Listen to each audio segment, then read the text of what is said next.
संविधान के सम्मान में, संविधान के सम्मान में, जो संविधान लागू कर न सकी, जो बाबा साहब जिंदाबाद, बाबा साहब के सम्मान में, जो सरकार निकम्मी है, जो सरकार निकम्मी है,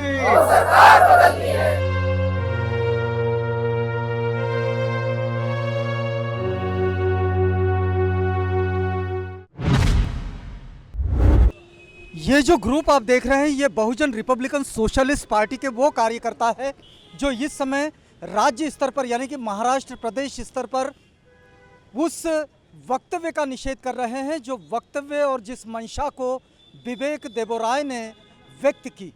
विवेक देबोराय ने दरअसल ये कहा कि हमारा ये जो संविधान है इस संविधान को अब बदल देना चाहिए, अब देश को नए संविधान की ज़रूरत है और इस नए संविधान की बात और उसकी ज़रूरत जो सामने आई विवेक देबोराय के जरिए उसका ये निषेध हो रहा है। बहुजन रिपब्लिकन सोशलिस्ट पार्टी के द्वारा महाराष्ट्र प्रदेश स्तरीय ये आंदोलन है। हम थोड़ा सा बातचीत करेंगे यहाँ इन कार्यकर्ताओं से। यदि हम आपसे समझना चाहें कि विवेक देबोराय कहते हैं कि समाजवाद, धर्मनिरपेक्षता, न्याय, स्वतंत्रता, समानता, इन चीज़ों की अब देश को ज़रूरत नहीं है। इस संविधान में लिखे हुए ये जो शब्द है इनको अब बदल देना चाहिए, इस पर विचार करना चाहिए। आपको क्या लगता है, क्या ये केवल शब्द है? ये विचारधारा ही मनुवादी की विचारधारा है।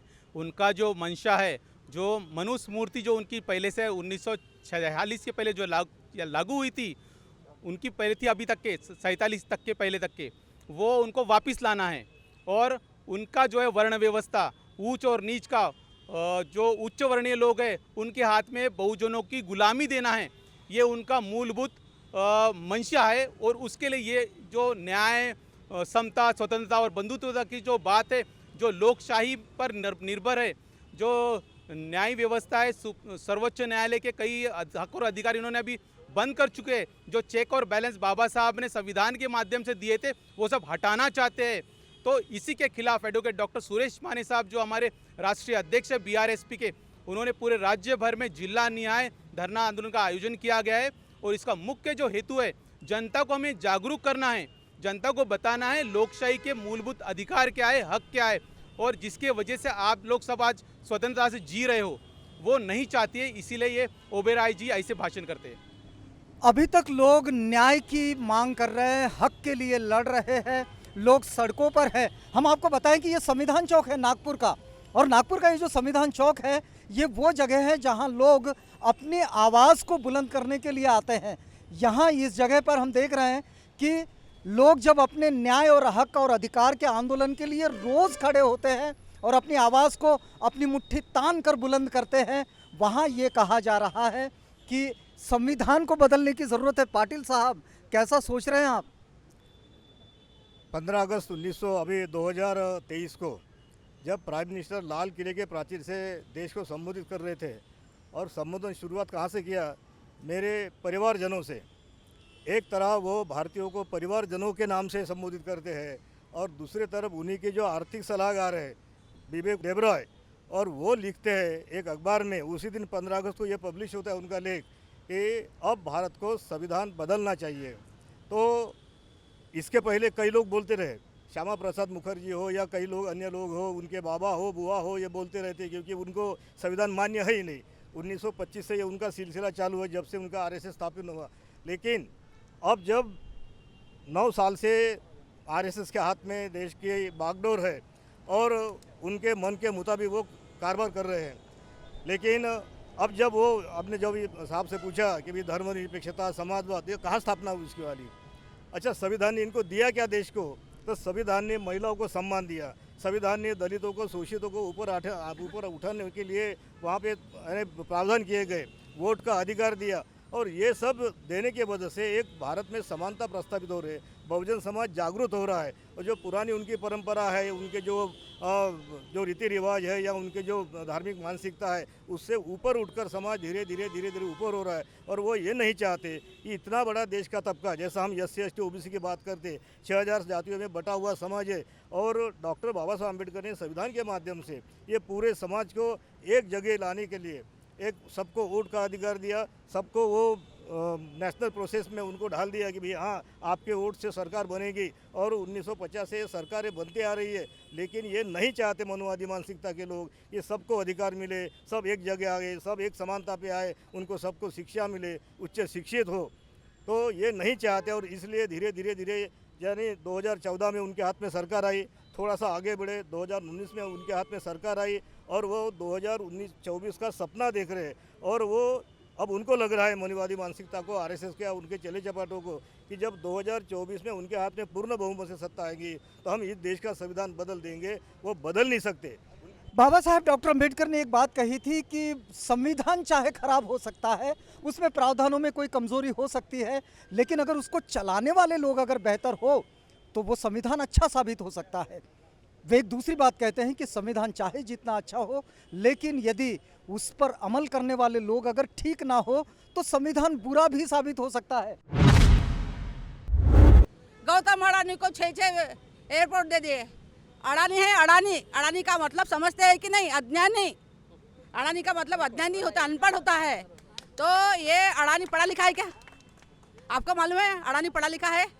उसका नाम भी अडानी है, वो भी अडानी है, लेकिन उसको 6 एयरपोर्ट दे दिए।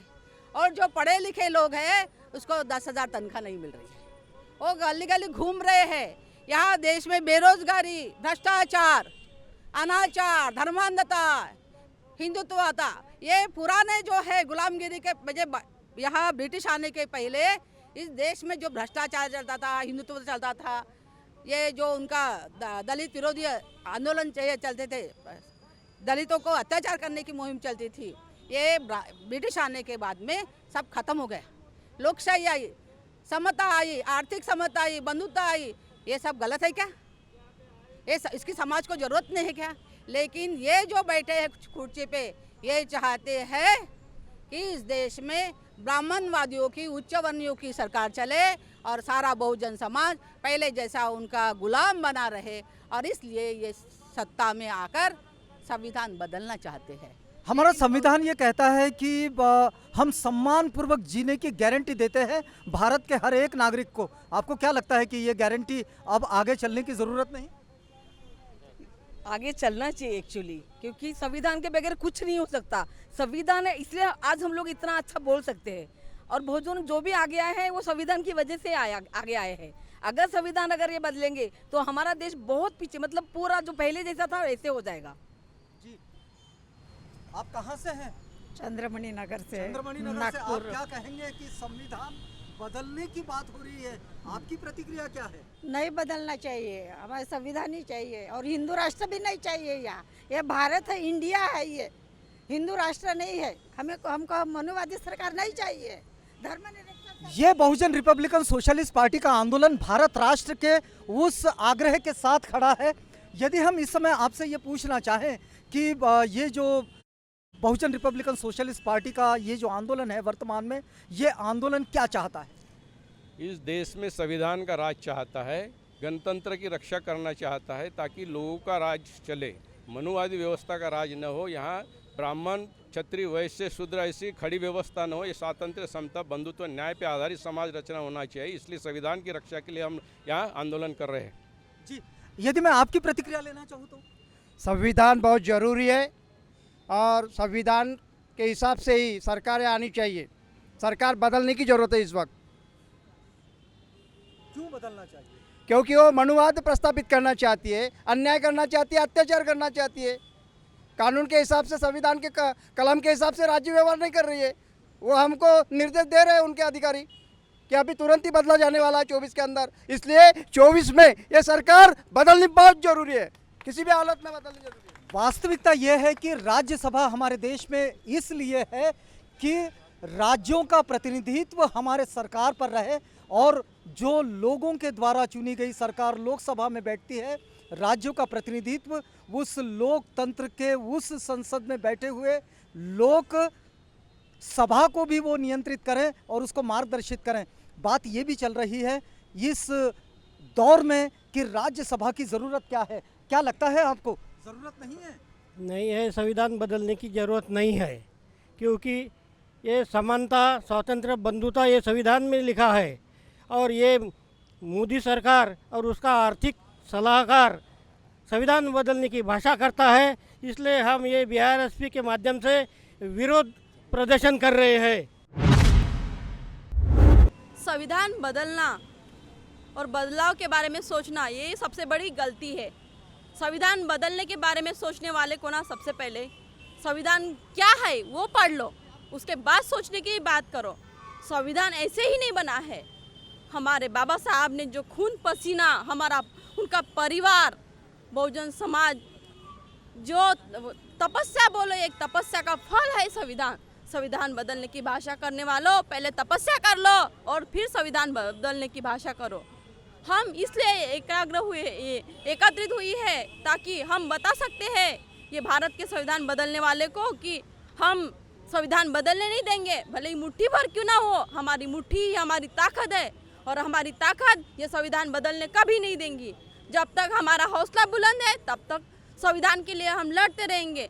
ये संविधान चौक में हम सबकी ओर से या फिर मैं प्रण लेती हूँ कि हम जब तक हमारे शरीर में खून का कतरा है तब तक हम संविधान के लिए लड़ेंगे। संविधान बदलने के बारे में किसी को सोचने के लिए भी मजबूर नहीं करेंगे। संविधान जीवित है, हम जीवित है। हम जीवित है मतलब हमारा संविधान जीवित रखना हमारा कर्म है। जय संविधान, जय भीम, जय भारत। जो भारत देश में संविधान लागू हुआ उस वक्त से ये विरोध वो लोग कर रहे हैं। आज उनकी सत्ता ज़्यादातर मनुवादियों के हाथों में ये सत्ता देश की जाने की वजह से आज वो सर उठाकर आगे आने की कोशिश कर रहे हैं, मगर उनका ये जो उद्देश्य है वो हम सफल नहीं होने देंगे। और समता, एकता, बंधुत्व, न्याय, प्रज्ञाशील, करुणा पर आधारित इस संविधान को और इस तरह का समाज इस देश में निर्माण हो, सामाजिक परिवर्तन हो, इसलिए हमारी बहुजन रिपब्लिकन सोशलिस्ट पार्टी ये प्रयासरत है। और संविधान के विरोध में जो भी शक्तियाँ है उसका निषेध हम करते हैं। संविधान के विरोध में जो शक्तियां हैं उनका ये निषेध करती है। बहुजन रिपब्लिकन सोशलिस्ट पार्टी का ये धरना प्रदर्शन है नागपुर के संविधान चौक पर। हम आपको बता दें कि भारतीय संविधान के जो आधारभूत तत्व है, समाजवाद, धर्मनिरपेक्षता, लोकतंत्रात्मक गणराज्य, न्याय, समानता, स्वतंत्रता, ये जो आधारभूत जो तत्व है, ये जो मूलभूत तत्व है, ये तत्व वास्तव में एक बेहतर समाज के निर्माण के लिए है। और इनकी ज़रूरत तब तक है जब तक बंधुत्व की स्थापना नहीं होती, लोगों को न्याय नहीं मिलता और लोग एक खुशहाल जीवन की ओर नहीं बढ़ते। हमने आपको जोड़े रखा था इस वक्त नागपुर के संविधान चौक के साथ।